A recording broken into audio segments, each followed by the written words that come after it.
te flécha te dombangana ni te mimbaga bɛɛ do a kan ko te flécha de ye a dan ye tew la sanada jagokɛla de bɛ nisɔndiya n'a ka tɔnɔ sɔrɔli ye nka sannikɛla ka wasa ni tɔnɔ kun ni kun ye fo tew la dankɔrɔba te flécha a tamasere ye kalakisɛ de ye a feerebaga a sanbaga a n'a minbaga bɛɛ lajɛlen ni nisɔndiya te flécha k'a dilan k'a lasago ka diya kɛ ani tɔw cɛ danfara ye k'a sɔngɔ nɔgɔya wa a feereta bɛ yɔrɔ bɛɛ te flécha hey a foronko kelen kɛ i ka ngalon bɔnda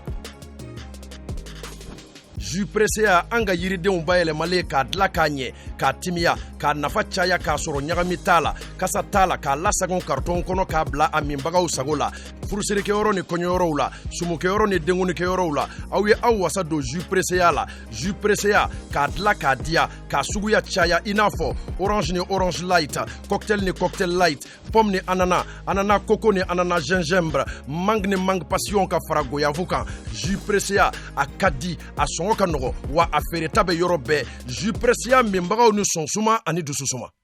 ayi kuraminango kɔni dɛw togoda ani duguba kɔnɔ ka sabu kɛ a kuranama a n'a pano solaire a kuraminanw dasi bɛ yɔrɔ kelen bew min na Ousmane Traoré si Sawane OTS ampoule réfrigérateur congélateur batterie téléviseur a kuranama a n'a pano solaire lama nin bɛ dasi bɛ ye ka taa se a ka arajow ma lampadaire a kuranama n'a pano solaire lama humidificateur nin bɛɛ lajɛlen bɛ ye a caman ba sanda ani dɔgɔdɔgɔnin zanda OTS Ousmane Traoré si Sawane a cokolen filɛ nin ye daba naani na immeuble Touré la boutique numéro 23 ani 24 Bozola rue Balakale kɔnɔ ngoloninakaw a b'a sɔrɔ yɔrɔ min na Bomolisugu kɛrɛfɛ do te coyi kɔndɔrɔni sanɛ ta sera dala ni ye numabolo lajɛ saradala kolonba cokun bɛ ye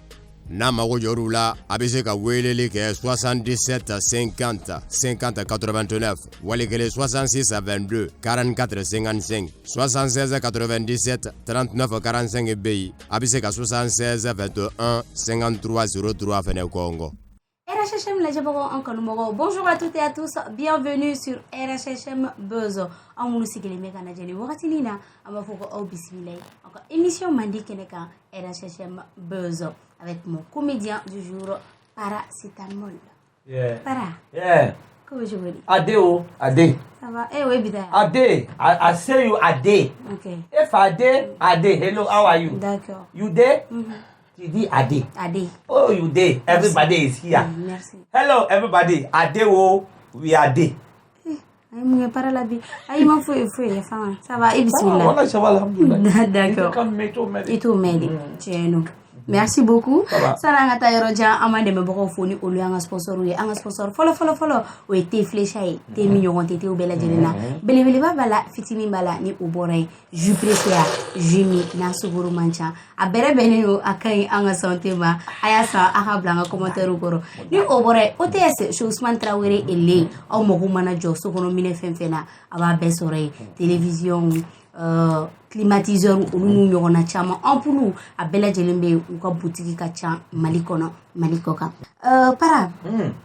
an bɛna se an ka invité ma bi fila bɛɛ bɛ se dɔnkili da la talent de b'u la fo merde starw don an bɛ don min na u b'u ka don na an ka wele sera u ma u y'an jaabi an ka jɛ ka u bisimila an ka kɛnɛ kan donc an ka tɛgɛrɛ fɔ Prince Diallo ale ni Jos merci para merci hein Prince Jos ça va ako ko be chogodi an ka ko kai ça va tout va bien ko kai itali tado ay na ko kai non c'est pas ton place aba ko le me ka mi se o te o para yɛrɛ ka ko kai ne ka ko ko ni kai me ne ta o tado basi foyi t'a la to ba ka ne ko ka kai ne basi foyi tɛ na yɔrɔ a ɲɛna basi foyi tɛ ne yɛrɛ ala kana tiɲɛ mais su an ka ko kai salam nafolo bɛ mun alisa bɔra ka 200 di dɔ ma d'accord très bien ça va bien an y'a wele a y'an ka wele kan jaabi a diyara n ye kosɛbɛ nin tɛ aw siɲɛ fɔlɔ ye an ka plateau kan an bɛ aw fo aw ka disponibilité la et tout aw yɛrɛ b'a bɛɛ kalama sanni an ka taa yɔrɔ jan aw bɛ segin aw b'aw tɔgɔ yɛrɛ aw jamu aw bɛ quartier jumɛn na aw ye siya jumɛn Jos ok salamani Jos Saramani Jos ye Aboubacar Sidiki Diabaté. D'accord. Commune 4 Sèvres D'accord. D'accord. Ne bɛ yen. E bɛ yen. Awɔ. Ok. Abdoulaye Ben Aliou Diallo. C'est nous. C'est nous.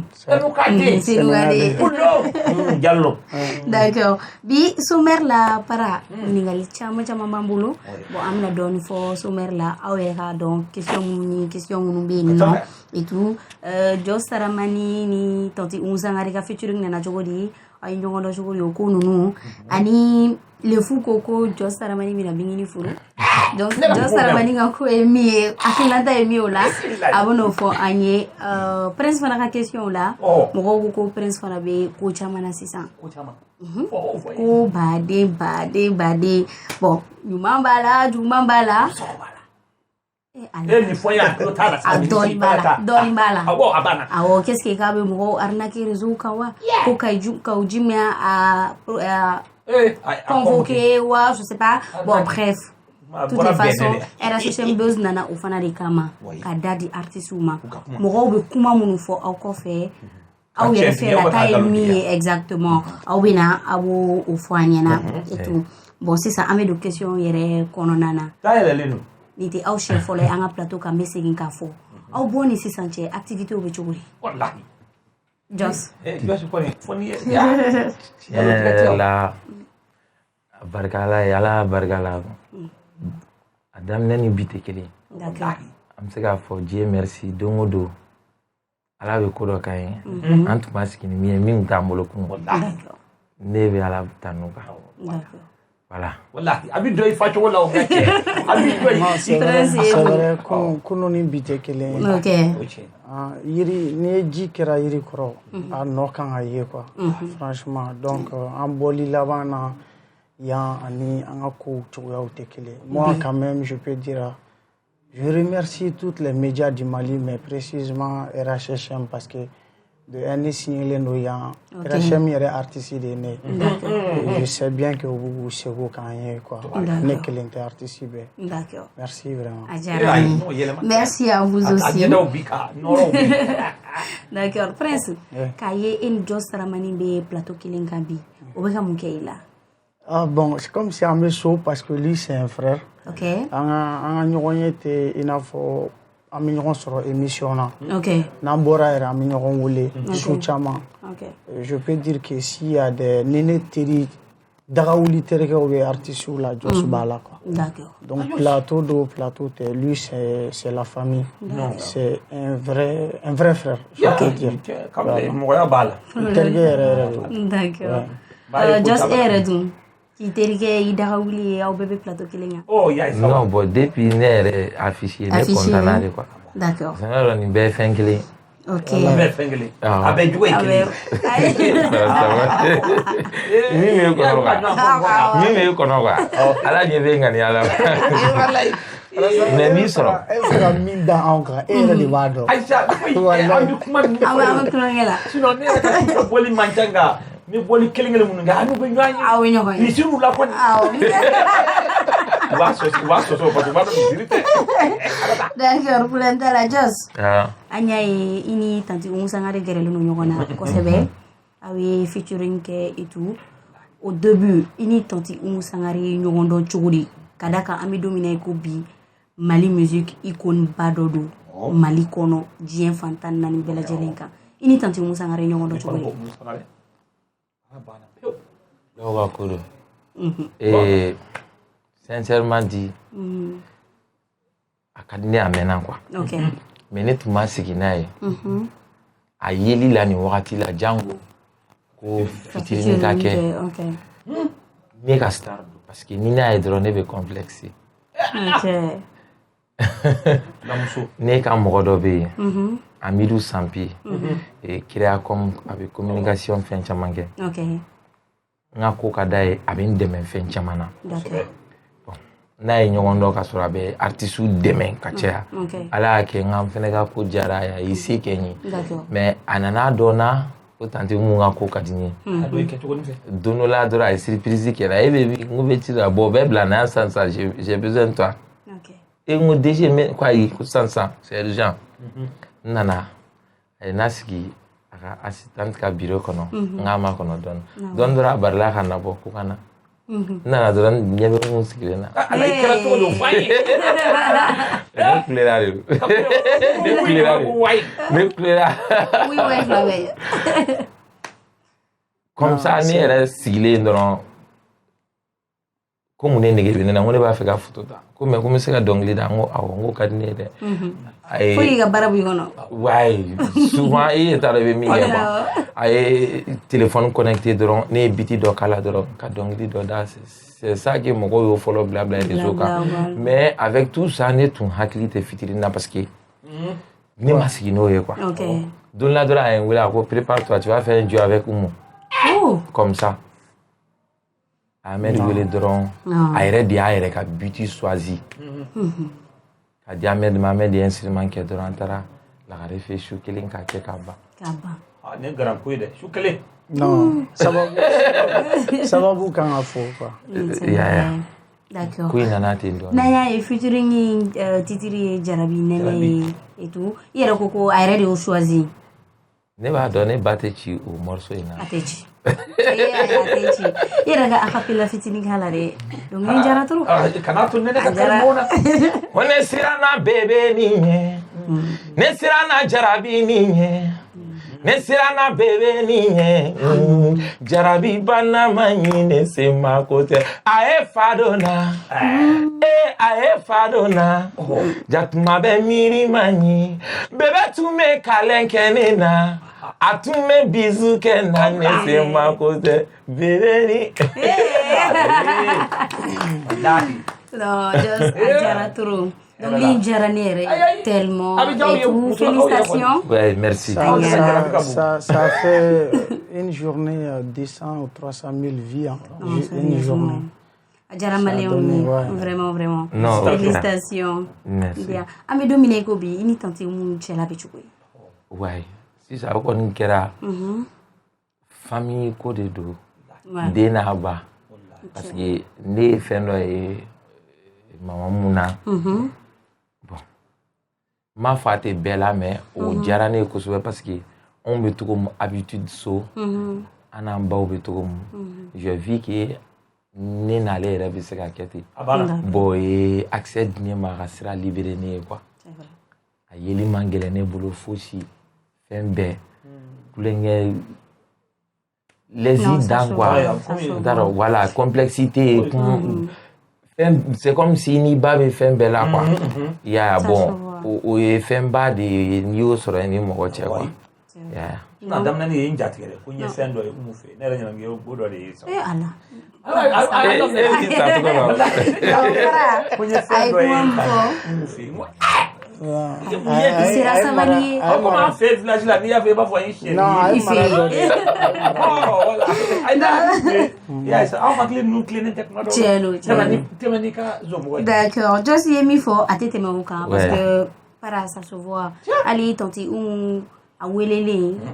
Fransi interview dɔ la a fɔra ɲɛna révélation ni fɛnw a ka mɔgɔ fɔtaw la a da fɔlɔ la ka se Jos Saramani ma depuis ne yɛrɛ interview ye je vois que relation ça passe bien et tout félicitations ala ka ko tɔw bɛɛ lajɛlen nɔgɔya Prince dernièrement i fana bɛ ka i tugu bɔ kosɛbɛ i ka dɔnkiliw ka di mɔgɔw ye k'a daminɛ Bamakɔ ka TikTok Prince ma ɲi olu n'u ɲɔgɔnna caman i fana ka acapella fitinin kɛ an yɛrɛ dɔnkili min ka di yɛrɛ ni kan wele kungo la ni kunna ka di u b'a fɔ ne Prince ma ko jamala wuli ne Prince ma ɲi oyi ayi ne Prince ma ɲi Tigitogu Prince ma ɲi bobarabaw ka Prince ma ɲi sumurunuw ka Prince ma ɲi paracetamol jinɛw y'a fɔ n ye ko n ka cɛsiri n ka baara fɛ kulu bɛ n kɔ mabaw y'a fɔ n ye ko n ka cɛsiri n ka baara fɛ kulu bɛ n kɔ n ka mama y'a fɔ n ye ko n ka cɛsiri n ka baara fɛ k'ale bɛ n kɔ ka bin bɛ ka sekelen se fo mɔgɔ kun bɛ ne minimiser depuis n bɛ lamɛn senu ni kelennin pe ne filɛ ka Mali girin kelennin pe ne Prince ma ɲi na Ala de ka ɲi d'accord ni jara kojugu Prince e bɛ inspiré i ka dɔnkili ninnu na cogo di Bon, dɔnkilida comme ne b'a fɔ cogo min na dɔnkilida ni mɔgɔ ni dɔnkilida bɛ wolo de dɔnkili ye dɔɔnin de ye adamaden n'a bɛ na i bɛ mɔgɔ dɔ ye fɔlikɛlaba don mais a tɛ se ka kɛ dɔnkilida ye dɔnkilida bɛ ten tɔ a bɛ mɔgɔ min yɛrɛ la a yɛrɛ t'a dɔn ko baara gɛlɛnman don a bolo sauf si ni min y'a diyagoya ka k'a ye sinon a bɛ na a yɛrɛ ma et puis i bɛ balo baara min na en général i b'a sɔrɔ i cɛsiri cogo o fɛ Ala b'o dɔnni yɛrɛ d'i ma ka da e yɛrɛ ka cɛsiri kan ne bɛ se k'o dɔrɔn de fɔ ne bɛ se k'o dɔrɔn de fɔ parce que an ye sɛgɛn min kɛ nin nɔfɛ hali n'an y'a kɛ alijinɛ de kɔ a b'a d'an ma donc an ka kɛ tan a tɛ bala an na parce que ni an fɛn fɛn ka passé lajɛ i b'a sɔrɔ an ye difficulté sugu bɛɛ an yɛrɛ gɛlɛyaw cɛyara c'est ça d'accord problème t'a la Jos e yɛrɛ fana dun i fana ka inspiration bɛ na cogo di o tiɲɛ yɛrɛ la mɔgɔw de kɔni b'a fɔ ne k'a jara sinon ne hakili jiginna min na dɔrɔn ne bɛ t'o fɔ wa dɔnkilida a y'a fɔ cogo min na i bɛ se k'a karaba i bɛ se k'a kɛ mais dɔw fana bɛ yen Ala b'a nɔgɔya olu ye k'a sɔrɔ hali u ma bɔ a kalama naturellement awɔ o de la n bɛ ka fɛn kura dɔ kɛ n bɛna bila tile 2 in na n k'a diyara mɔgɔw ye k'a sɔrɔ ne yɛrɛ tun t'a kalama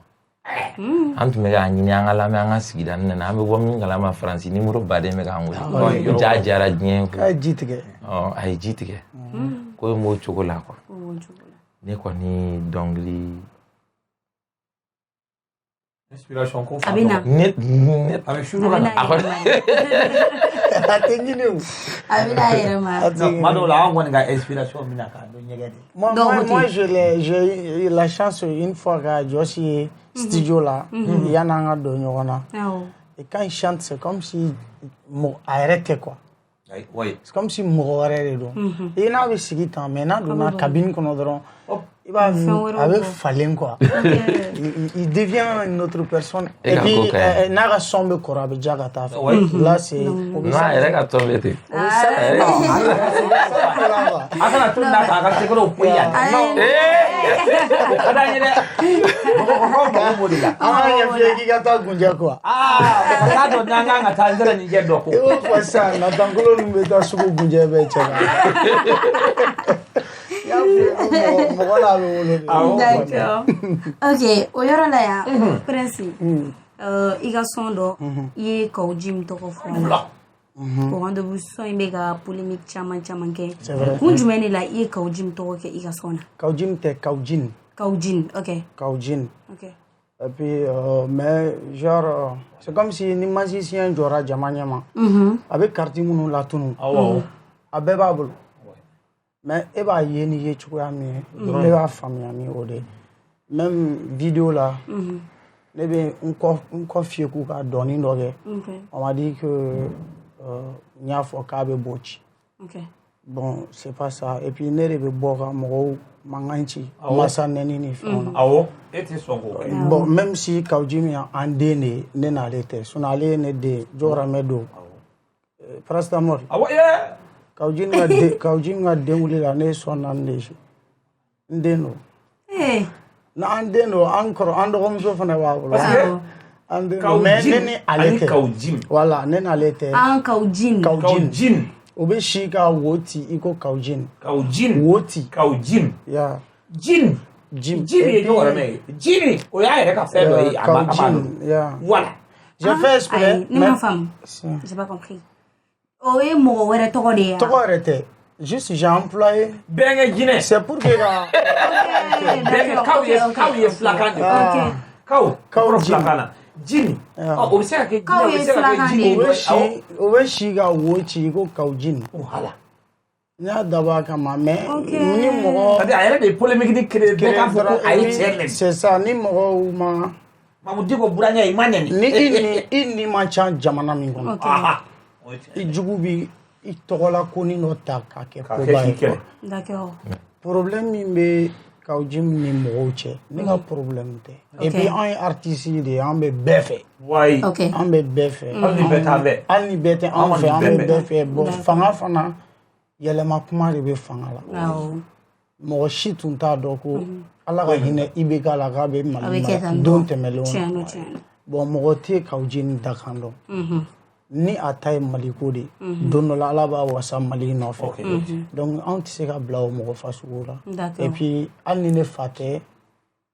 paracétamol a bɛ kɛ ne kɔrɔkɛ de j'ai même entendu parler qu'il y a plainte déposée c'est pas vrai a ma plainte déposée question yɛrɛ kun bɛ yan nɔ mɔgɔw ko ten tɔ ko Kawuji me plainte déposée i kama et tout donc an bɛ ne ɲininka si c'est vrai ou pas c'est faux a ma plainte déposée ne kama bon même si n'a y'a kɛ ne ma wele a ma se ma a bɛ se ka kɛ mais ne ma wele et puis ne sɔrɔli ka nɔgɔn ne delila ka bɔ ka vidéo kɛ k'an ka adresse bɛɛ fɔ vidéo dɔ la ka commissaire dɔ tɔgɔ fɔ n ka numéro b'o bolo Senu commissaire ni ye fɛn de kɛ jamana kɔnɔ n'a ni fili ka kan ko n kan ka ɲangi a ma se a ka taa malo ka bijoux ta ka taa ɲini ne ye tɔgɔtigi de ye o ni ne man kan a ye n wele n bɛ na n yɛrɛ n y'a fɔ bɛɛ o mɔgɔ de ye a banna ne tɛ boli ni nin kɛra fan ye k'a fɔra ko plainte de ça va sɔrɔ fan bɛ kɔrɔbɔ problème t'a la nin yɔrɔ faamuna Jos an bɛ taga ni e ka question ye dernièrement an y'a ye rappeur Le Fou a ye vidéo kɛ ko i bɛna binkini ta furu la et tout. Bon, on espère que y vidéo y ou y a kuma mɛ e hakilina ta ye mun ye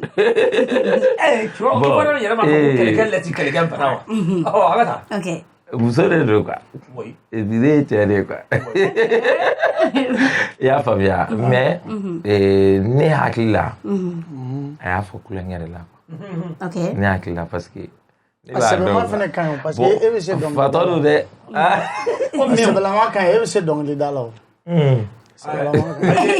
président i ka yɔrɔ tɛ min faamu dɛ kelen koyi n ka cɛ misaliyara ni nin waka bɛ kɛ n'o de f'i ye jerika i ye dɛ wa i bɛ dɔn b'i dɔn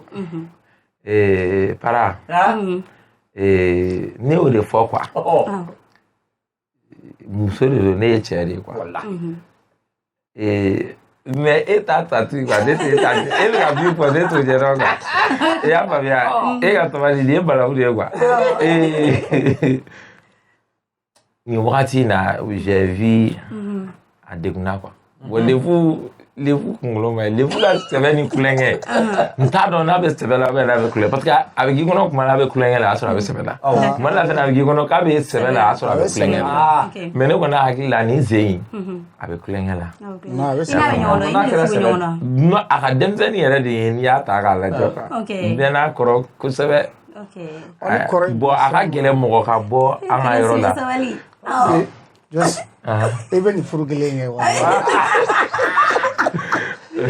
ayi bon ok a kuma bɔra Le Fou de yɔrɔ la e yɛrɛ kelen ka ko in lajɛ e yɛrɛ genre i hakilina taara min mun nana i hakili la qu'est-ce qui se passe ne b'a dɔn ne ma kuma a ko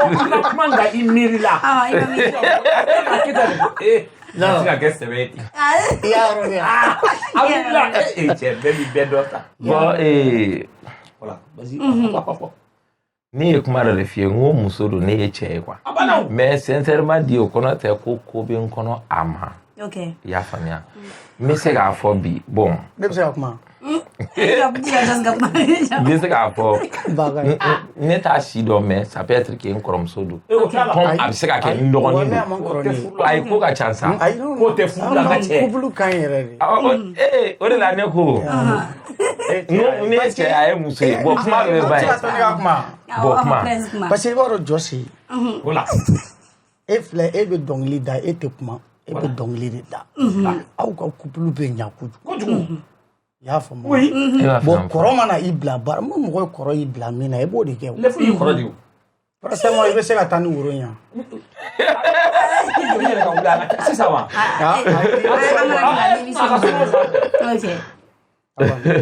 an bɛ furu la an b'a la an y'a mɛn problème t'a la o kɔfɛ Jos an y'a ye vidéo dɔ tun bɛ ka circuler et tout oui Jaba Sora ka soirée privée dɔ tun don an y'a ye a ye 1 million di i ma i tun bɛ dɔnkilida la et tout i ni Jaba Sora ye ɲɔgɔn dɔn cogo di Ouais, bon, an tun tɛ ɲɔgɔn dɔn. Ok. Mais su kelen. A ye mɔgɔ bila k'an wele. D'accord. An ye ɲɔgɔn ye.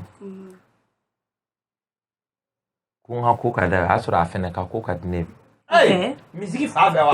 A fɔ ka ɲɛ dɛ, anw b'a la. Samuel, i tɛ sabali. Tiɲɛ. Ko n ka dɔnkili ka d'a ye. I kumana sa. Ok. Ko n ka na dɔrɔn an ka baro, n ka sumu sigi spécial quoi. Ok. A ye min diya a ka ca ni 1 million ye. Ok. E y'a fɔ sisan k'e ka ko ka ɲi. Aw ta o ta. O ka ɲi. Ko in tacogo ka ɲi. Ya bon an ye baro kɛ fɛn caman bon a don ne mana ni minɛ yen fɛ bon on est obligé ka taa yɔrɔ dɔ la quoi an taara yen ne ye micro minɛ ka fila fɔ kow nana ten dɔɔni dɔɔni kɔrɔw ma a minɛ ka tila ka a di ma ka tila ka ayi jaba tɛ to olu tɛ mɔgɔ filmé o ayi Prince tɛ dɔgɔ i nɛmu ayi olu kɛtɔ k'e sɔn mɔgɔ wɛrɛw de b'a filmé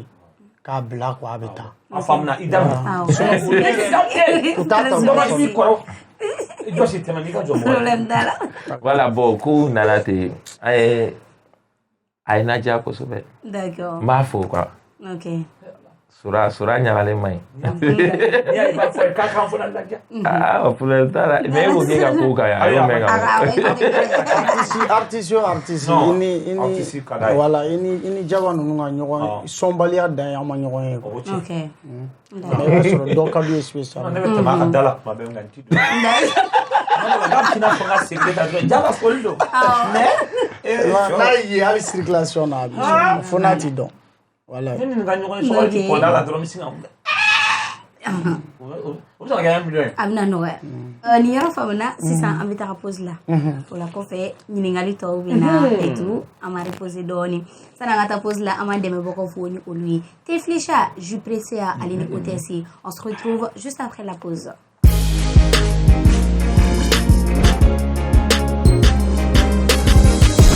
Teflecha te dɔnbangana ni te minbaga bɛɛ bɛnnen don a kan ko Teflecha de ye a dan ye tew la sanada jagokɛla de bɛ nisɔndiya n'a ka tɔnɔ sɔrɔli ye nka sannikɛla ka wasa ni tɔnɔ kun ni kun ye fo tew la dankɔrɔba Teflecha a tamasere ye kalakisɛ de ye a feerebaga a sanbaga a n'a minbaga bɛɛ lajɛlen ni nisɔndiya Teflecha k'a dilan k'a lasago ka diya kɛ ani tɔw cɛ danfara ye k'a sɔngɔ nɔgɔya wa a feereta bɛ yɔrɔ bɛɛ Teflecha hey a foronko kelen kɛ I ka ngalon bɔnda. Jus Pressé an ka yiridenw bayɛlɛmalen k'a dilan k'a ɲɛ k'a timiya k'a nafa caya k'a sɔrɔ ɲagami t'a la kasa t'a la k'a lasagon karton kɔnɔ k'a bila a minbagaw sago la furusirikɛyɔrɔ ni kɔɲɔyɔrɔw la sumukɛyɔrɔ ni denkunikɛyɔrɔw la aw ye aw wasa don Jus Pressé la Jus Pressé k'a dilan k'a diya k'a suguya caya I n'a fɔ orange ni orange light cocktail ni cocktail light pomme ni ananas coco ni ananas gingembre mangue ni mangue passion ka fara goyavu kan Jus Pressé a ka di a sɔngɔ ka nɔgɔ wa a feereta bɛ yɔrɔ bɛɛ Jus Pressé minbagaw ni sɔnsuma ani dususuma. ayi kuraminanko kɔni tɛ o togoda ani duguba kɔnɔ ka sabu kɛ a kurannama a n'a panneau solaire a kuraminanw dasilen bɛ yɔrɔ kelen pewu min na Ousmane Tarawele si Sawanɛ OTS ampoule réfrigérateur congélateur batterie téléviseur a kurannama a n'a panneau solaire lama nin bɛɛ dasilen bɛ yen ka taa se a ka radiow ma lampadaire a kurannama n'a panneau solaire lama humidificateur nin bɛɛ lajɛlen bɛ yen a caman ba sanda ani dɔgɔdɔgɔnin zanda OTS Ousmane Tarawele si Sawanɛ a cokolen filɛ nin ye daba naani na immeuble Touré la boutique numéro 23 ani 24 Bozola rue Balakale kɔnɔ ngoloninakaw a b'a sɔrɔ yɔrɔ min na Bomoli sugu kɛrɛfɛ don ten coyi kɔndɔrɔni Sanɛ ta sira da la n'i ye numanbolo lajɛ saradala kolonba cokun bɛ yen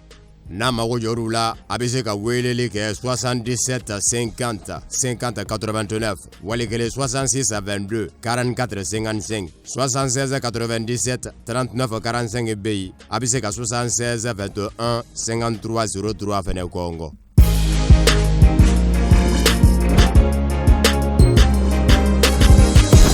On est de retour sur le plateau RHM Lajabagaw an kanubagaw hakili lajigina artiste minnu an bolo bi olu ye Prince Diallo ale ni Jos Taramani Prince an bɛ se e ma ayi kuma minɛ ne la yan ne tɛ sisan kuma bɛna d'i ma sisan Dernièrement, TikTok s'en fait. Anya est manquant d'autres, mais anta atigo do kosebe, ok? Mais où tu me lèves ou que itoro dona kumala. Kuma chama fora ko inkonala. Ko principe musumanu arnaqué, réseaux sociaux s'en fait. Et tout. Et rebe mumbe e bolo ka fo onyi ni kuinka. Kuma ndo ite la ka ta bene wa. Arnaque, nete arnaque. Bene na o de be ate. Ko koli do be ya to nte am. Nete arnaque, c'est juste Philippe Morosro. Parce que après am se ga fo beginning ko no ni fin dona ala ma beaucoup yɛrɛ jaabi tɔ kalama parce que kɔfɛ u yɛrɛ dama wulila ɲɔgɔn kama o tiɲɛw dɔnna quoi. Il y a eu un moment j'ai essayé d'avoir une relation avec une fille, ça n'a pas marché entre nous. Et j'ai décidé d'arrêter. Et là elle voulait pas. Elle voulait pas. Donc une année de chantage ni fɛnw na. Terikɛ dɔ de tun bɛ ne n'a cɛ o b'i bɔra kan. O b'a fɔ a ye a ka sabali ni fɛ tɛ a ka dabila. Donc a b'a la n'a ye n to yen n b'a ka carrière tiɲɛ mais vidéo maniw sara n b'a bon n b'a kɛ tan. Donc après mɔgɔ bɛ muɲu mais wagati b'a la. J'ai décidé k'a fɔ o ye o ka bɔ ne n'a cɛ. N'a bɛ se ka min kɛ a k'a kɛ. D'accord. Bon an ka dabila ou bien n t'i fɛ o tɛ kɛlɛ. Donc juste après wagati la nana ye n ka vidéo dɔ bɛ yen ne ko n t'a dɔn. C'est vrai ne t'a dɔn ne y'a ye de. Ne de taara kunbɛn aéroport la mais ne t'a dɔn. Et c'était la première fois ne k'a ye. Et là on a essayé a nana anniversaire dɔ de la. Wariko kuma min bɛ fɔ j'ai eu les documents, j'ai eu tous les dossiers. Bébé a tɔgɔ de ye. Donc j'ai eu tous les dossiers et tout. Wari bɛ ci e ma dossier ko kuma t'a la. Wari bɛ ci ni carte d'identité de n'i yɛrɛ ta de don.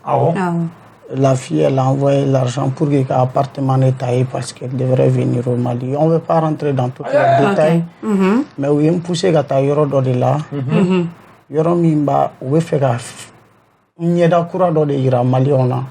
Comme quoi que ni ni prince kɛlɛla a bɛ bɔ k'i lebu. Parce que olu de bɛ ka ne lebu. Donc au retour ni ne ko n bɛ o ɲɔgɔnna kɛ a bɛ fɔ ko hali ni ni prince donna ɲɔgɔn na n'aw kɛlɛla. Donc j'ai pas voulu ne de bɛ ye ale tɛ ye quoi. Donc j'ai pas voulu k'a sama. Ne yɛrɛ donna kuma la min na muso dɔ tun bɛ ka ne ba nɛni a tɛ n dɔn. Donc n taara n y'a ɲɛfɔ musokɔrɔba ye o de ko n ka vidéo kɛ ka ca ma komi réseau de don k'ale yafara ma a y'ale de nɛni mais ale yafara et ale yɛrɛ den caman furulen don kɔ kan ala k'u bɛɛ ɲuman don Mali la. Ne y'o vidéo de kɛ ka ca ma o muso de ni ne tora kuma la n donna a ka direct kɔnɔ n bolo a ma vidéo ye quoi donc n donna a ka direct kɔnɔ o y'a sɔrɔ a bɛ kasi la ko n ka yafa ma. Donc n donna malgré que n nɛnina mais n donna n y'a fɔ a ye n ko musokɔrɔba ko k'a yafara ma ne yɛrɛ yafara n ka kuma kɛra o de ye ne bɔra. Donc ne ka kuma minnu bɛ u yɛrɛ arranger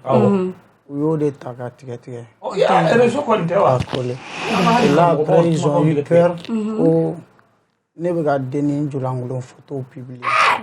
Mais n'i donna ne ka page kɔnɔ i tɛ denni yɛrɛ tɔgɔ mɛn hali ne ka vidéo tɛ min identifielen don et j'ai continué ma vie quoi. Mais ce que moi je peux dire foyi tɛ artiste ka carrière tiɲɛ i yɛrɛ kɔ. Kelen gundo min bɛ artistiya la dɔnkili dumanda de don i ka vie privée i lamɛnbaga mago foyi t'a la u ka sira foyi. Mɔgɔ min b'i fɛ parastamol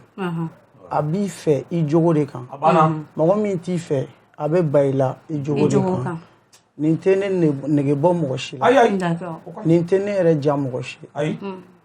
mais n'a bɛ n'i bɛ maloya fɛn bɛ fɛn na en tant que muso o bɛnnen t'i la ne bɛ se ka min fɔ a ye en tant que muso nin bɛnnen t'i la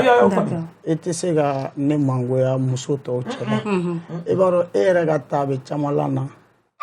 Avana. Ne dogoni. D'accord. Asamu na foite. Transini yoro famuna. No. question mina poser ou bina adresser au Flabella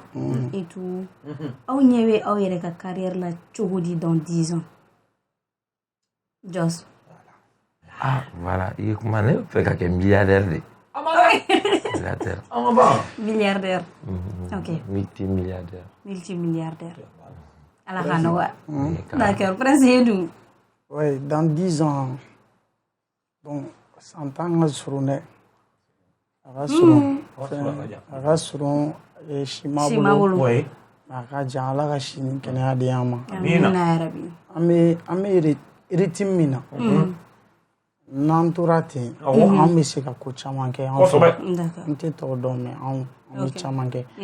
Parce que ni Wakatini, Namiromna, Mali Misgibe,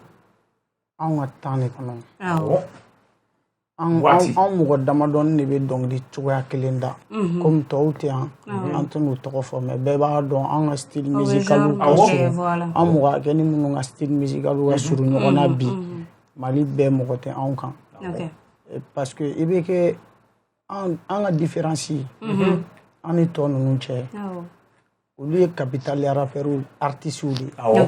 u dɔnnen don capital de kɔnɔ mais Mali togoda t'u bɛɛ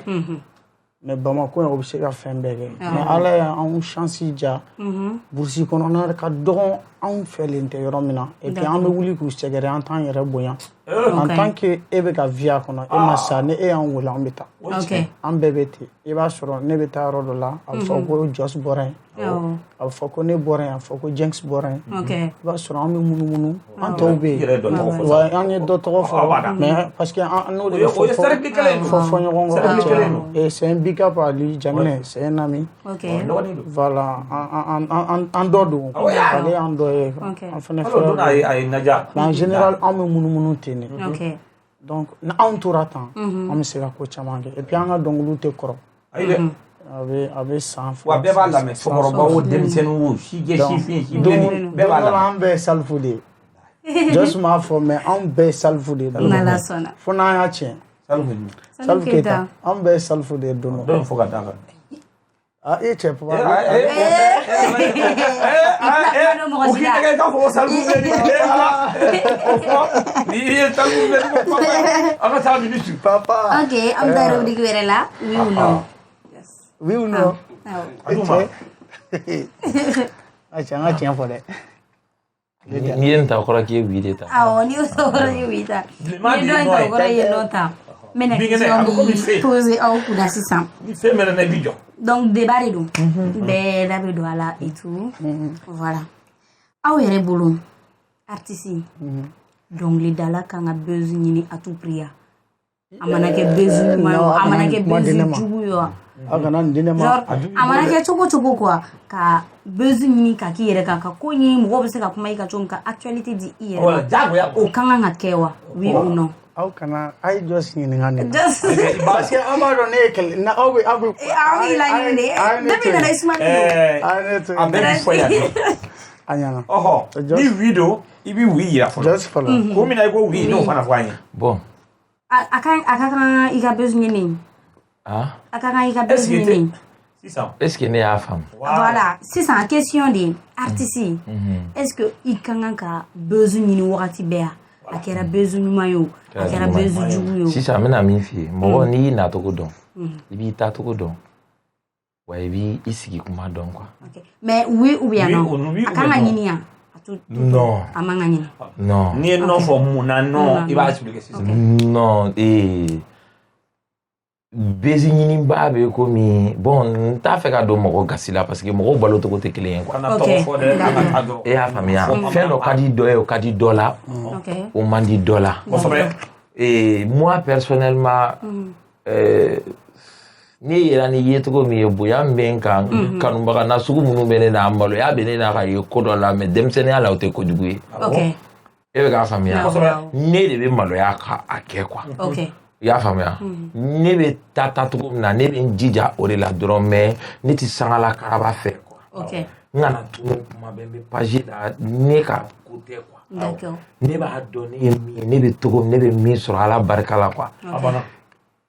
bon Voilà. Ne tɛ tete ne tɛ tete ok E yɛrɛ personnellement mais n'i b'a dɔn ko nin de fana bɛ ne ka baara ɲa nin de bɛ a ɲa ne bolo ala de b'i ŋaniya dɔn personnellement n'o de b'i arranger k'o bɛ baara ɲa e yɛrɛ b'a dɔn ni ala cɛla i ta in tɛ ŋaniya jugu ye voilà i bɛ se ka i ka ko kɛ quoi très bien Jabatɛ e donna Jabatɛ Diallo ne b'a fila bɛɛ ta n ma nin kɛ n bɛ nin kɛ n bɛ nɔ fɔ n bɛ wuli fɔ i kan ka kelen de ta o ni n kan ka kelen ta a tɛ n kɔnɔ ta bɛɛ dɔn dɛ aw bɛ se ka kelen ta n b'o ɲɛfɔ aw yɛrɛ ka kelen ayi non parce que ne ko n bɛ fila de ta walasa n ka fila bɛɛ fɔ aw ye i kan ka min i yɛrɛ bɛ fɛ min ka di munna i ko oui i b'o ɲɛfɔ n'i ko non munna i ko non i b'o ɲɛfɔ a fila de b'a lajɛ i bɛ dan ye awɔ i bɛ dan ye pourtant ni fila bɛɛ bɛ kuma de artisiya kan si a fila bɛɛ ni ne ye oui ta ne b'a fɔ domaine artiste kɔnɔ a bɛ fɔ artisiya kɔnɔ ko tout genre de communication est bon en tant que tu as la page ni tɔgɔ bɛ fɔ jamana kɔnɔ mais n'i ye cɛsiri ta ne b'a fɔ ko non mɔgɔ bɛ kɛ nin bɛɛ ye ka sɔrɔ i ma ni mankan ci parce que ne bɛ nɔ ta yan aw ka plateau kan parce que an ka bɛɛ kɛ nɔ ye n bɛ se ka caman f'i ye o la ok bezi ni nana ni bezi de i tɛ se ka bezi dabila ok i bɛ baara min na fana n'i tɛ se i b'i jigi da bezi kan sinon artiste mana dɔnkili da bezi bɛ na a yɛrɛ ma ok ka sɔrɔ e ma bɔ ka karaba mais délire dɔ bɛ se ka kɛ mɔgɔ dɔ la mɔgɔw b'a fɔ k'a ka nin délire in bɛɛ bezi ko ye c'est comme si an bɛ réseau kan moi personnellement on m'attaque tout le temps bezi ko yɛrɛ la fɔlɔ mais ne mana kɛ cogo cogo ne tɛ dɔ bɔ minnu taar'u yɛrɛ piéger ka tila k'u puruti a taara dabiri u da la ne ma se olu ka yɔrɔ ma i y'a faamu ne ta bɛ dan n yɛrɛ bakun de la mais ka surgi dɔw bɛɛ manipuler ka tila k'i puruti ça c'est des trucs e ka bezi kama de don bezi kojugu bɛ mɔgɔ se o problème ninnu ma i m'a faamu parce que kana mɔgɔ wɛrɛ intégrer a kɔnɔ mais i yɛrɛ bɛ se k'a kɛ i n'i ka téléphone kelen i bɛ se ka bezi créer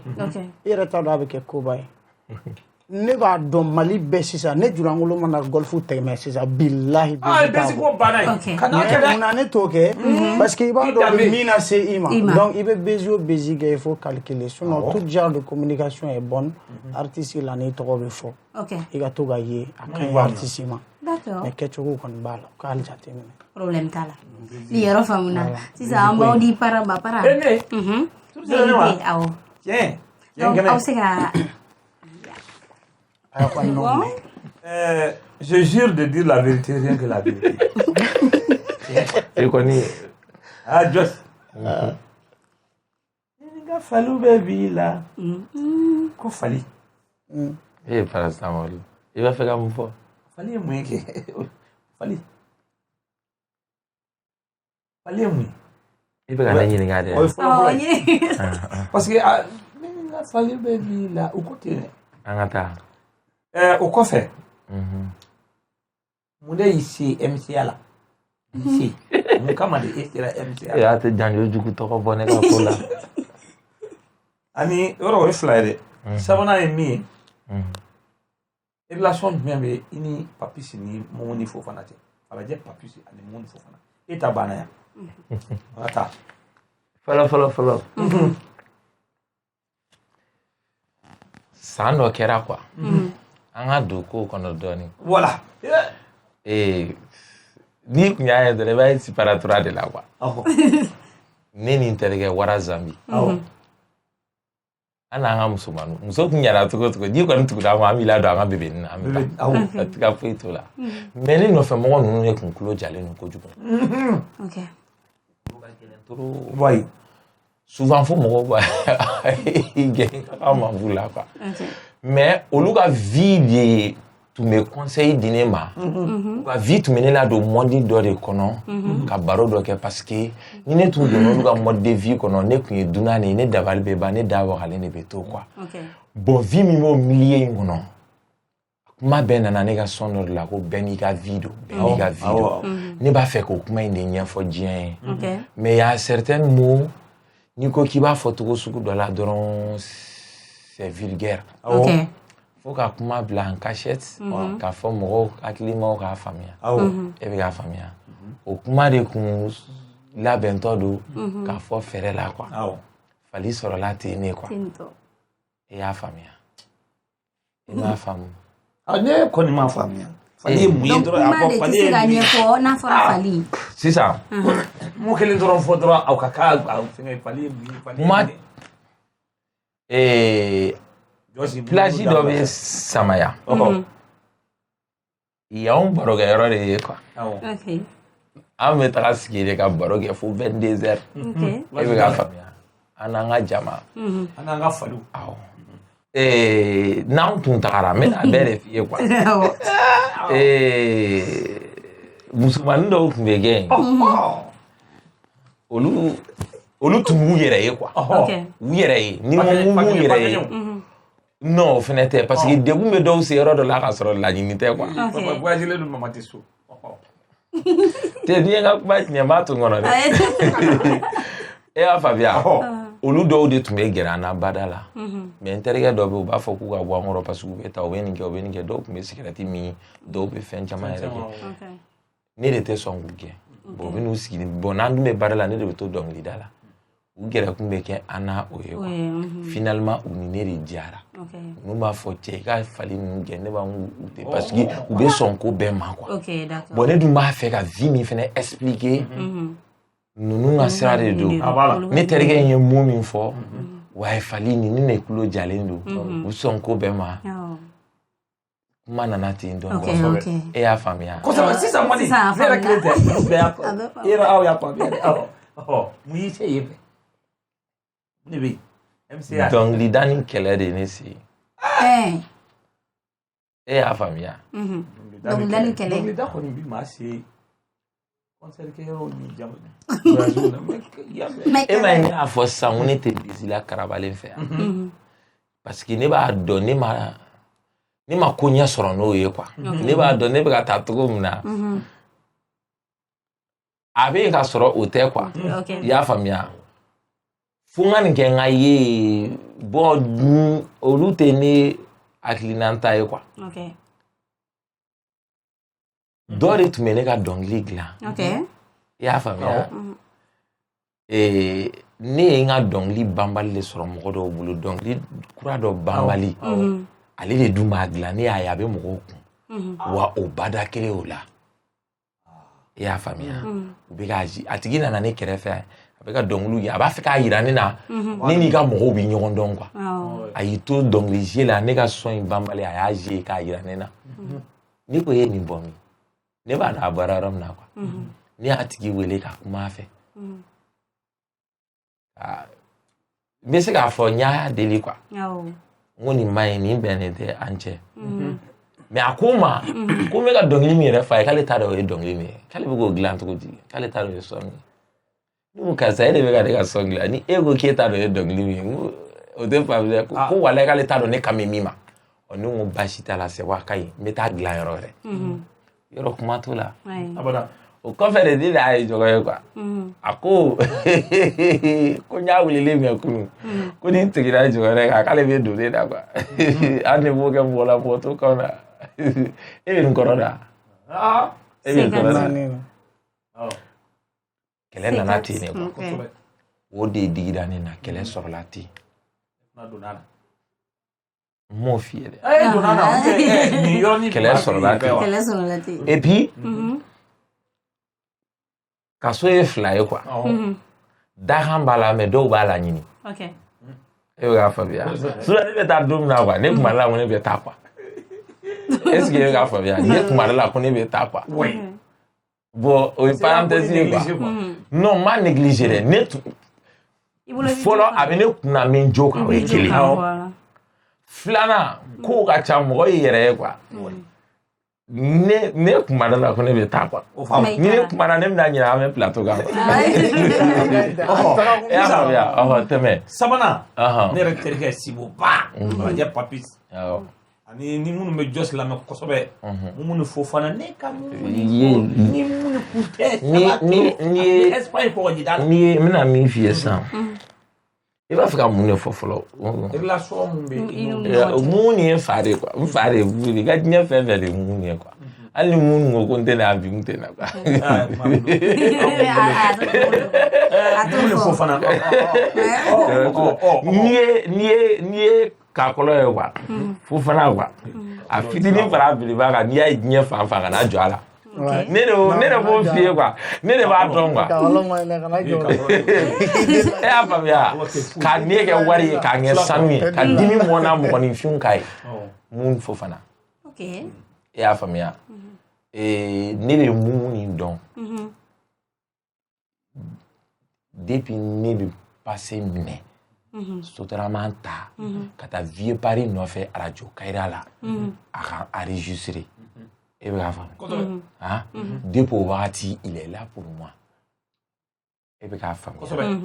en 2008 n t'a dɔn ni e bɛ ka kosɛbɛ ne bɛ k'a faamuya wa mɔgɔ bɛ k'a en 2007 n tun kan ka don studio la fɔlɔ Farafina Lolo ka studio la Lafiyabugu Filani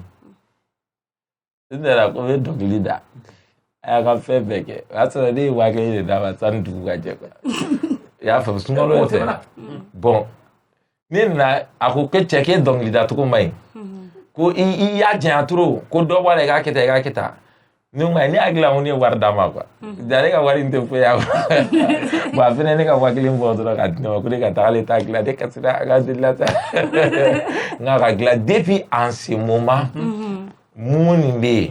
yen ne ma deli ka s'a ma fɛn na k'a ma min kɛ ne ye quoi fo bi sisan a bɛ yen e bɛ k'a faamuya o suivant a faamuna Falajɛ Papisi ye ne ye ka ne kibaruya mɛn ka mɔgɔ bila ka ne wele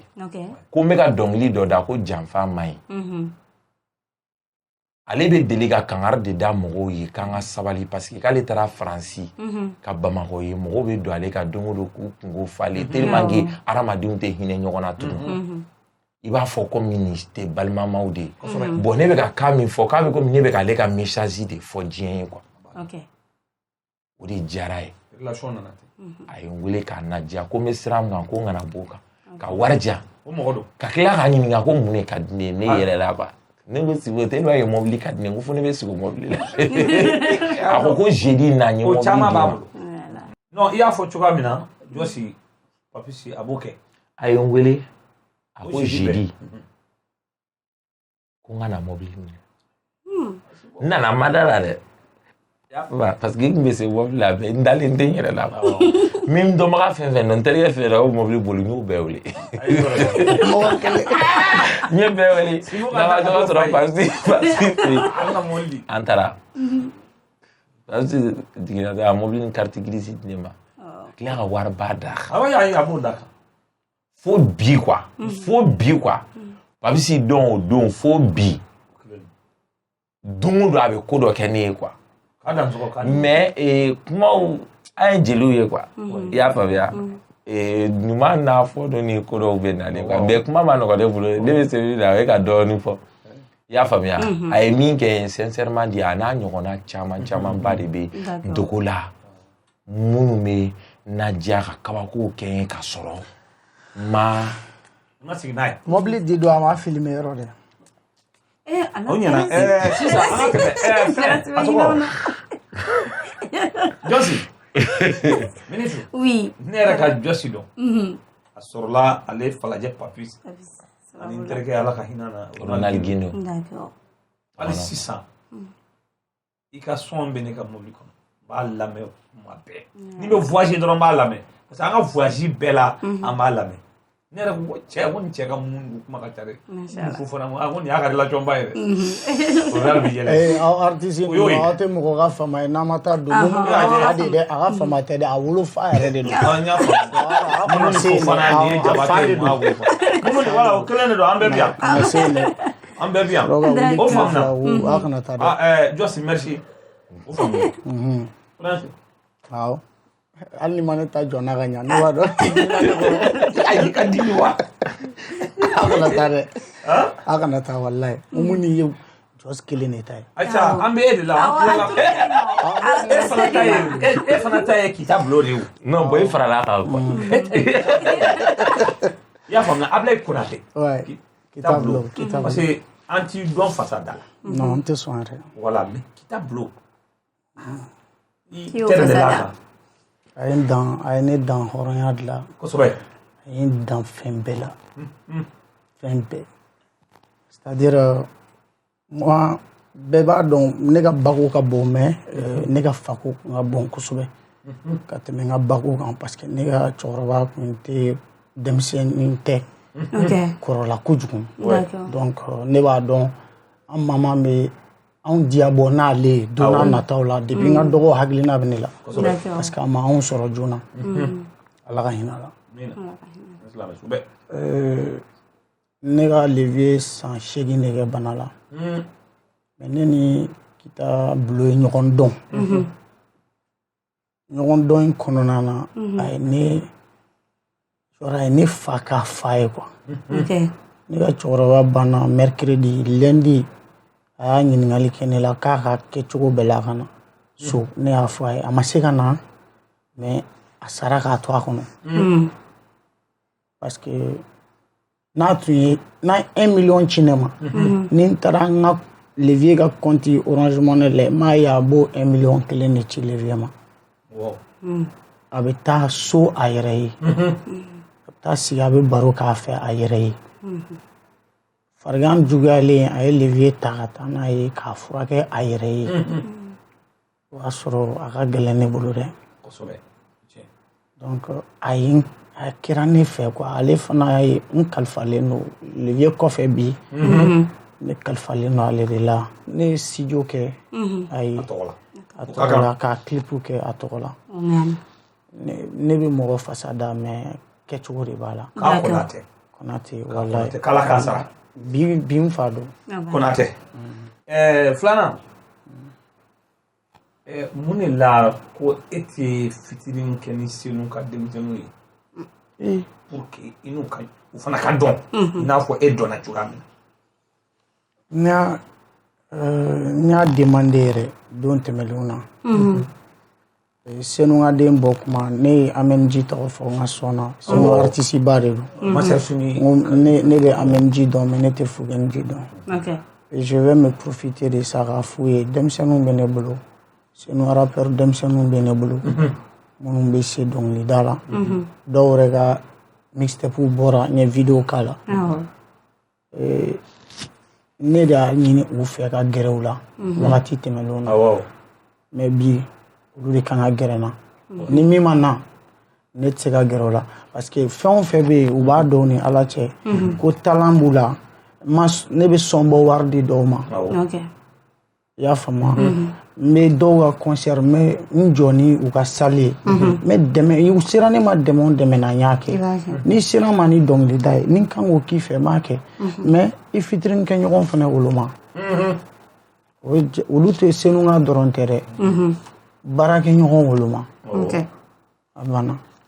dɔnkiliko fana tɛ ne ka bolo kan mɔgɔw de bɛ ne bolo i ni nin bɛnnen don i ni nin bɛnnen tɛ i ni nin ka dɔnkili bɛnnen don bɛɛ bɛ lajɛ de n'i sera niveau dɔ ma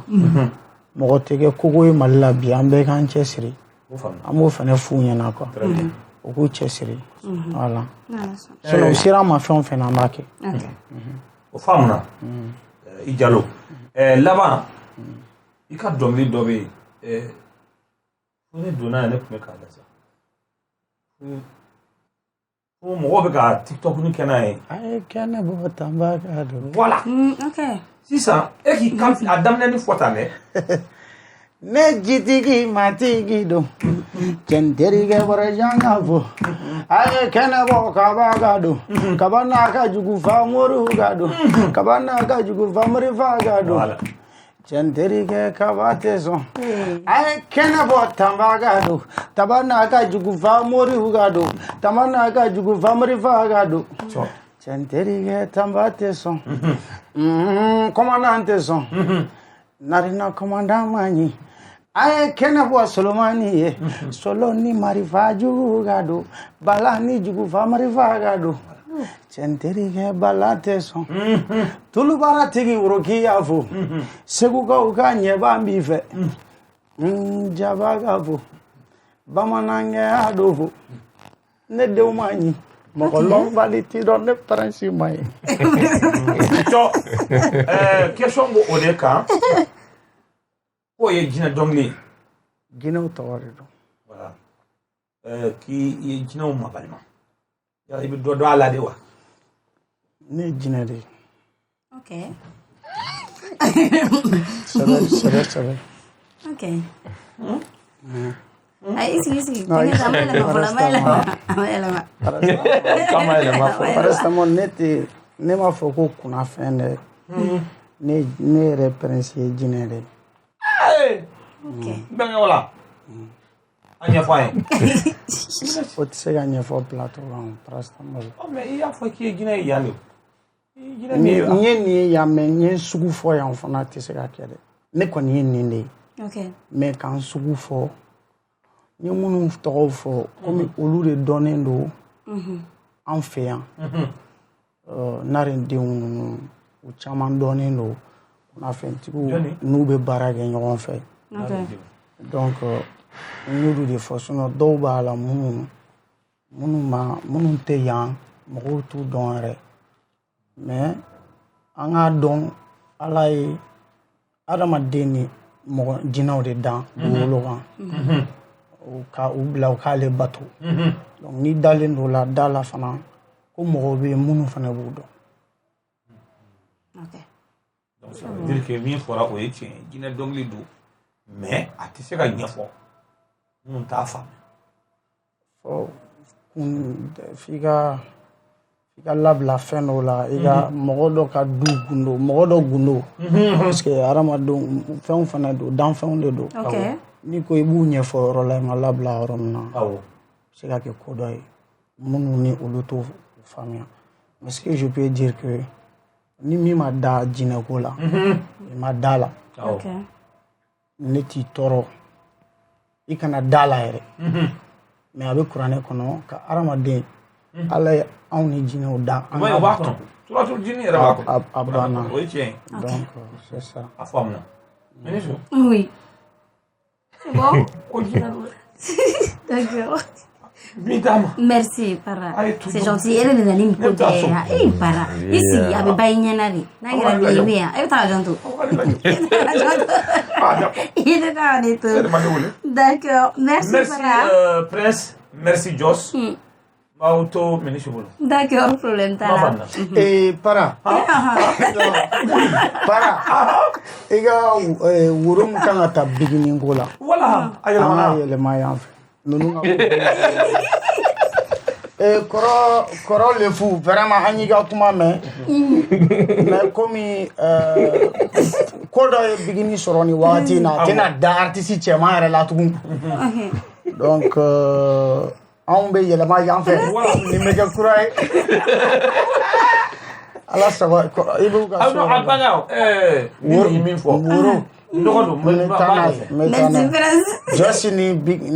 aw dalen tɛ na cɛ ninnu ka couple woro ka ɲi. b'a la lamɛrigo bɛ yen an ka kɛ kɔgɔ ye kɔ bɛ sɔrɔ yan hali kɔgɔ yɛrɛ ko ye o ye Sénégal ye Prince Jalo don ne b'a ɲini aw fɛ ala n'a kira kama yara bi n'aw den maminɛlen tɛ mɔgɔ bolo an bolo fila b'an kɔ an ye artisiw de ye dɛ mais an bɛ ministre fɛ furula bi an b'a fɛ furula sini a y'a kala kama a ye ministre di an ma furula n filɛ n kunbere ka nin bɛ kɛ ala de dɛ muso ko ma se nin ma dɛ caman b'an bolo mais an bɛ nin fɛ dɛ Merci, Prince. non Josi ni ne fɔra mɔgɔ teri bɛ sa i kungo de la ni ma kɛ cogo ye ni ka ma ye Non, non, mɔgɔ don. ni ka ma ye Jinɛw tɛ don ko la k'a bɛ tiɲɛ. D'accord, merci beaucoup. D'accord, sisan an bɛna taa fans quiz la a ka faniw ye question minnu posé an bɛ damadɔni ta olu la an b'a posé aw kunna an ye mɔgɔ fɔlɔ min ka question ta ale ye Seven Pispa ale ka question bɛ adressé Jos Saramani na ale ko ko mun bɛ Jos Saramani ni Gaspi ni ɲɔgɔn cɛ ko est-ce que un jour a b'i kɔnɔ ka featuring kɛ ni a ye yan ani ko mun na i ye rap bila. Oh. Ni question ka bon arapu den de to ka rapu kɛ n sen fɛ Ok. n'a dɔnkiliw nana n b'a fili a kɔnɔ A kɔnɔ. i y'a faamu Ok. voilà mais mun ka ko ka bon minnu bolo plus généralement olu kunna dɔnkiliba tɛ et puis ne yɛrɛ diya ye dɔnkiliba tɛ o dɔnkili da jari ye Ok. voilà o gaspille ta ye bi tɛ Ok. yɔrɔ n y'a fɔ sanko lefu ye sekati an ye sekati gaspille yɛrɛ fɛnɛ tun ye sekati de D'accord. bon communicati somɔgɔya ni fɛnw bɛ yen ka so D'accord. ni kanu farala kan a bɛ kɛ fɛnba ye a ye ɲɔgɔn sɔrɔ baara kelen kɔnɔ fɛnɛ et puis n'a ye n ka fɛn fɛn ye a n'a nɔfɛmɔgɔw bɛ n dɛmɛ o kɔrɔ tɛ ko bɛ n ni mɔgɔ wɛrɛw cɛ u fɛnɛ bɛ n dɛmɛ n'u bɛ kuma an bɛ ko caman kɛ D'accord. a bɛ ten. Ok. O faamuna. Question filanan o ye Gawusu Dugure Gawusu. Ale ko ko k'a ka question poser Prince Diallo kunna. Ko Prince ko mun na i tɛ clip de qualité kɛ genre clip minnu mɔgɔw bɛ artiste baw bɛ clip minnu kɛ i bɛ se dɔnkilida la i ka dɔnkili ka di mɔgɔw ye i mana dɔnkili da cogo cogo a bɛ genre a bɛ diya mɔgɔw ye quoi a bɛ lamɛn et tout mais ko i ka clip de qualité. Voilà, clip ba. C'est vrai ni clip ko in reproche bɛ kɛ n'a tiɲɛ yɛrɛ la ala ko tiɲɛ mɔgɔ ni sɔn fara dɔrɔn i b'a dɔn. Ok. Tiɲɛ don ne ta problème ba ye ne wuli kuma bɛnna ni tournée ne ka tournée de ye. Ok. Ne yalala kojugu ta yan fɛ bɛɛ bɛ fɛ i ka jouer i bɛ calendrier ta. Il y a juste 4 week-ends semaine kalo kɔnɔ an b'a bɛɛ ta an bɛ voyager donc on n'a pas assez de temps ka na ka clip kɛ. J'ai juste fait 2 clips dans ma vie peut-être 3 même mais n kelen national ye 2 dɔrɔn Kita Blow Bamako ka or que son dumanw bɛ yen mes fans TikTok ouvre bouteille ni bɛɛ kan ka clip voilà n bɛna jateminɛ ko n b'a jateminɛ ça c'est bien ça c'est bien d'accord OG Peps Ofik. Je sais pas, peut-être la offre officielle, je sais pas, mais bon, voilà. Du coup, on a foli besama. Allez ko Muna Jos Saramani ko ini rappeur baute collaboré comme Ibawan ou Sidiki Diabaté alors que talent Babila. Ouais, bon. Wakati dɔ la ci ka ca baara ka ca quoi. Ko dɔw t'a faamu mais ne bɛ ko in kɔnɔ dɔɔni ne ka kan k'a ɲɛdɔn quoi fɛn dɔw ti ban ye mais souvent ne b'a kɛ temps ko ye ni siriki ka di kojugu n b'a dɔn n gɛrɛla la bi tɛ a mɛnna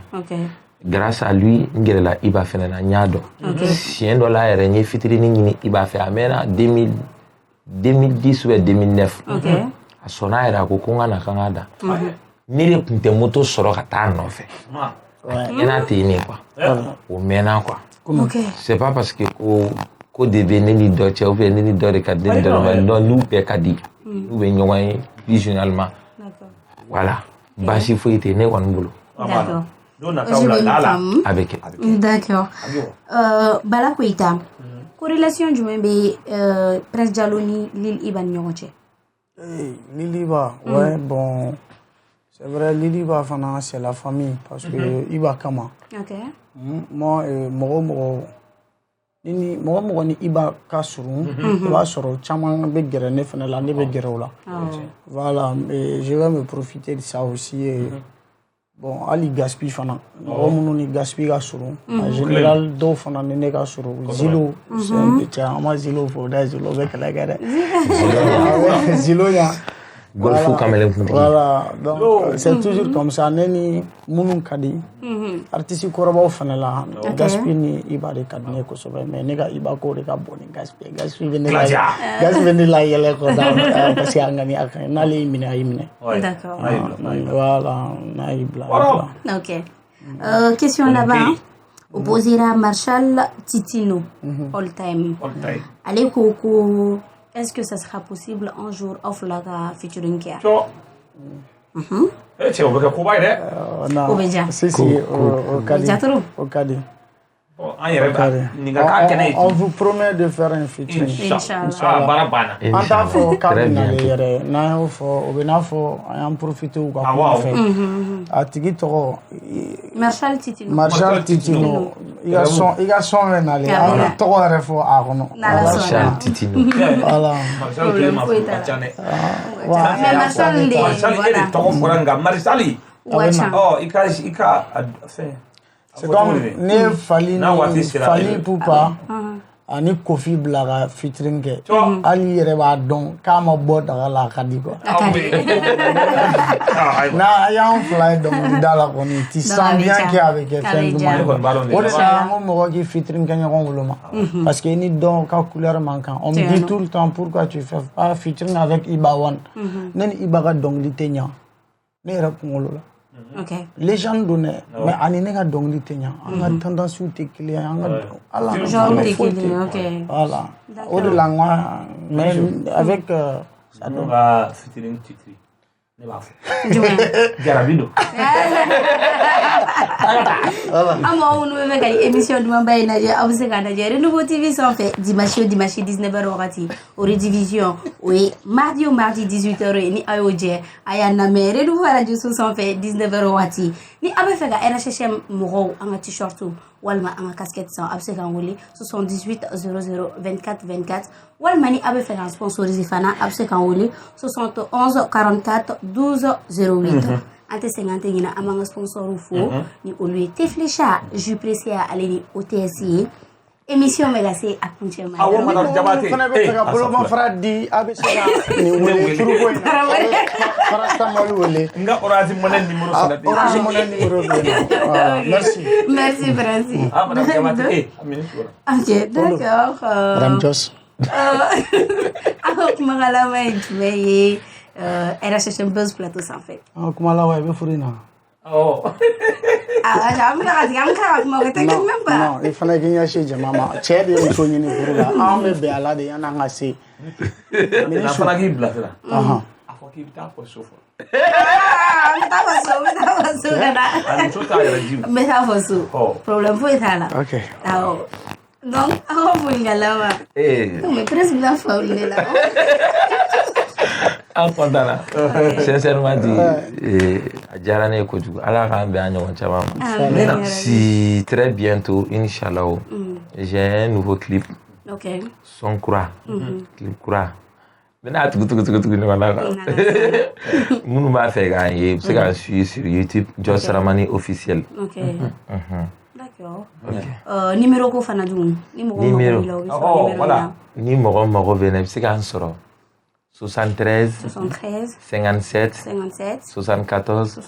04 baara sira fɛ mais il faut que an ka nin préciser quoi awɔ kuma dɔ b'o yɔrɔ na a bɛ diya ne ye dɛ e bɛ se ka to kɛlɛtigɛla bolo komi bɛɛ bɛ ne dɔn ta sinon ne bɛ se k'a fɔ mɔgɔ tɛ dimi o bɛ dimi kɔrɔ dɛ Jos n bɛna nin fɔ ye an bɛ numéro minnu bila walasa aw ka anw wele a bɛ fɔ ko baara sira de a y'a faamu allo Jos ko ka di ye foli de don ne tun b'i fɛ na aw y'a caya anw da la tile kɔnɔ an tɛ se ka baara kɛ baarakɛlaw fana bɛ an wele an t'a ta an b'a fɔ ko folikɛla de don fɛn dɔ ma faamu Mali la artiste ka numéro mana bila baara ɲɔgɔnya sira de don ni anw b'an ka managerw ka numéro de bila aw de ye mankan ci anw na k'aw tɛ anw sɔrɔ k'an ka managerw parce que manager bɛ se ka falen mais numéro bɛ yen mais n'a y'a kɛ an yɛrɛ ka numéro ye a ye to ka an wele ciw la a dɔgɔ i bɛ fili la dɔ kun mago b'i la nin ci in de bɛ yen mais n b'i fɛ i ka di n ye a y'an ka son lamɛn sa fɛn tɛ tɛmɛ o kan a y'a télécharger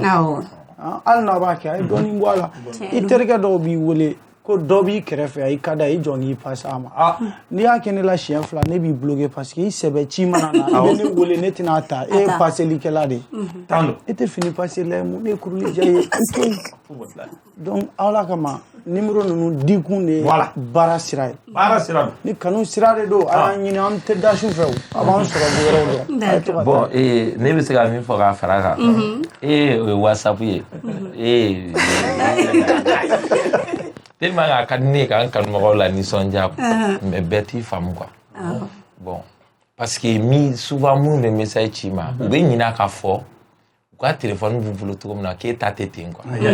message bɛ na kun ko i tɛ se k'a bɛɛ ye message ba yirikaw n'u y'a faamu ni hakili ye a bɛ diya ne ok WhatsApp problème t'a la mais min yɛrɛ fana ka jugu o ye teri sira yɛrɛ de n'o yɔrɔ fana fara kan i teri minnu yɛrɛ bɛ yen i teri minnu b'i dɔn u b'i ka emploi du temps dɔn olu de bɛ tila k'a fɔ k'i tɛ appel ta ou bien k'i tɛ non wala émission kan ka kɛ nin ka Mali yɛrɛ kɔnɔ quoi an ka tiɲɛ fɔ parce que a bɛ ka anw mangoya ka sɔrɔ u t'a ɲɛɲini o la ni min taara i fɛ i ka téléphone d'u ma yan'u ka wuli u bɛ appel hakɛ min ta o tɛ jigin e la yɛrɛ misaliyala an k'a kɛ dɔrɔn mɔgɔ 100 o ye vocal bila et dun a vocal dun bɛɛ ye numu vocaliw de kelen ye 4 minutes filanan o ye 5 minutes sabanan o ye 6 minutes donc mɔgɔ 100 ka 5 minutes 4 minutes 6 minutes bila e bɛ heure joli kɛ o lamɛnni la ka tila ka baara kɛ donc baara sira kan et puis n'u y'i wele ni i ka mɔgɔ wɛrɛ i ka téléphone ta u b'a fɔ n'olu yɛrɛ tɛ k'olu tɛ kuma o fɛ or que karisa anw de b'a ka appel ta ni ci min don a fɔ an b'a fɔ a ye mais non an bɛ tila k'a wuli e bɛ tila ka segin a kan i bɛ bɛn n'o mɔgɔ kelenw de ye n terikɛ an ka téléphone b'olu de bolo ci b'i fɛ i ka ci fɔ an ma deli ka Liliane ka numéro ɲini walahi ala mais fiti sen fo k'i sa i t'a sɔrɔ Mali de la a bɛ di mais an ka faamu ni hakili ye tiɲɛ don o de la a bɛ fɛn caman numéro Saint Paul daju bɛ musomaninw daju ka d'u ye o a tɛ sɔrɔ donc Prince ka numéro baara sira fɛ dɛ balimamuso 69 77 88 22 problème t'a la alléluia d'accord problème t'a la question banna nin yɔrɔ la a tɛ sɛgɛn an tɛ ɲina RHM lajɛbagaw a ye continuer aw ka abonné an ka plateforme bɛɛ lajɛlen na Facebook Instagram an ka chaîne YouTube olu n'u ɲɔgɔnna caman an bɛ émission bila yan mais il faut que vous confiez voilà c'était votre voix quoi après faut que tu organises c'était votre voix alors quand jetez votre coup on commence par qui Prince avec moi oui d'accord on va décortiquer quelque chose ok 1 2 3 ni suruku babi baro min na o tɛ waramasa ta yɔrɔ ye ne nangarabaw bi kɛnɛ min kan o ye Prince Jalo ka yɔrɔ ye est ce que kamalenu bɛ ne dɔn est ce que sunguruninw bɛ ne fɛ nka n ye fɛn ci ka fɛn ci n ye duguma fɛn ci dilan kari la dɛ ka fɛn ci ka fɛn ci ne ye sanfɛ fɛn ci manu siranna n ye sagajigi b'a ka kunbiri ni n tɛ sira dɔnbaliya ye ni jamarɔ kuma ka gɛlɛn dɔ maaw tɛ kuma dɔnbaliya ye cɛ mɔgɔ min b'aw ta ɲɔgɔnna kɛ o tɛ dɔnkili dɔnnibaw ye cɛ don o don aw bɛ studio la a bɛɛ ye sugu kelen ye wa dɔnkili duman tɛ bɔ aw da kɔnɔ ni min tɛ walita ye n ko produit duman tɛ bɔ aw da kɔnɔ min tɛ walita ye cɛba min b'i dɛbɛ bɔ kabini o fitinin o sɔngɔ bɛ tɛrɛmɛ bɛɛ b'a dɔn Prince Jalo dɔnkili da la ne tɛna tɛrɛn tɛ Prince Jalo ala ye n kɔrɔ ta n ye muɲu nka sabali Ego Aidara jugu bɛ n kɛlɛ yan jugu bɛ dɛsɛ o bɛ si ka wo ci ko kawji hey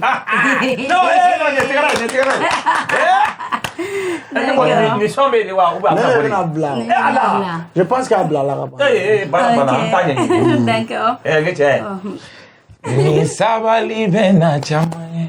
ni sabali bɛ na caman mɛn ni sabali ɲi bɛ caman ye ni sabali la ɲi bɛ dɔnba ye don bɛɛ tɛ baro don ye teri don bɛɛ tɛ sun don ye koyi ja don bɛɛ tɛ tolon don ye koyi a ye diyaɲɛba bɛɛ fo kun ni ce a ye kanuba bɛɛ fo kun ni ce sara kanuba bɛɛ fo kun ni ce jawariba bi kun tɛ wara ye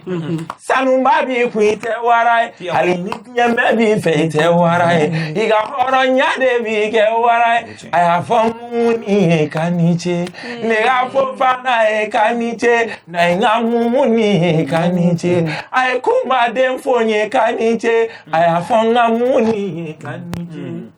Sarakoti. Merci beaucoup. Sona me caché. Oh, merci beaucoup. Merci pour au revoir. Te flecha, te dombangana ni te mimbaga bebe ne doa kanko te flecha de adaye. tew la sanada jagokɛla de bɛ nisɔndiya n'a ka tɔnɔ sɔrɔli ye nga sannikɛla ka wasa ni tɔnɔ kun ni kun ye fo tew la dankɔrɔba teflecha a tamasere ye kalakisɛ de ye a feerebaga a sanbaga a n'a minbaga bɛɛ lajɛlen ni nisɔndiya teflecha k'a dilan k'a lasago ka diya kɛ ani tɔw cɛ danfara ye k'a sɔngɔ nɔgɔya wa a feereta bɛ yɔrɔ bɛɛ teflecha hey a foronko kelen kɛ i ka ngalon bɔnda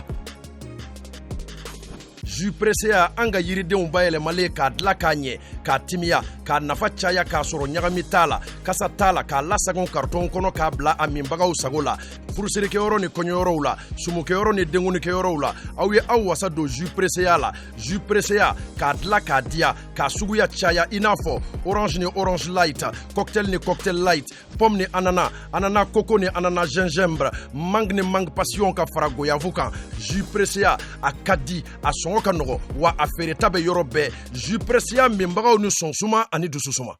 ayi kuraminanko kɔni dɛw togoda ani duguba kɔnɔ ka sabu kɛ a kurannama a n'a pano solaire a kuraminanw dasi bɛ yɔrɔ kelen bew min na Ousmane Tarawele Sawane OTS ampoule réfrigérateur congélateur batterie téléviseur a kurannama a n'a pano solaire lama nin bɛɛ dasi bɛ ye ka taa se a ka arajow ma lampadaire a kurannama n'a pano solaire lama humidificateur nin bɛɛ lajɛlen bɛ yen a caman ba sanda ani dɔgɔdɔgɔnin zanda OTS Ousmane Tarawele Sawane a cokolen filɛ nin ye daba naani na immeuble Touré la boutique numéro 23 ani 24 Bozola rue Balakale kɔnɔ ngoloninakaw a b'a sɔrɔ yɔrɔ min na Bomoli sugu kɛrɛfɛ do te coyi kɔndɔrɔni sanɛ ta sera dala ni ye numanbolo lajɛ saradala kolonba jokun bɛ ye n'a mago jɔr'u la a bɛ se ka weleli kɛ 77 50 50 89 wali kelen 66 22 44 55 76 97 39 45 bɛ yen a bɛ se ka 76 21 53 03 fɛnɛ kɔngɔ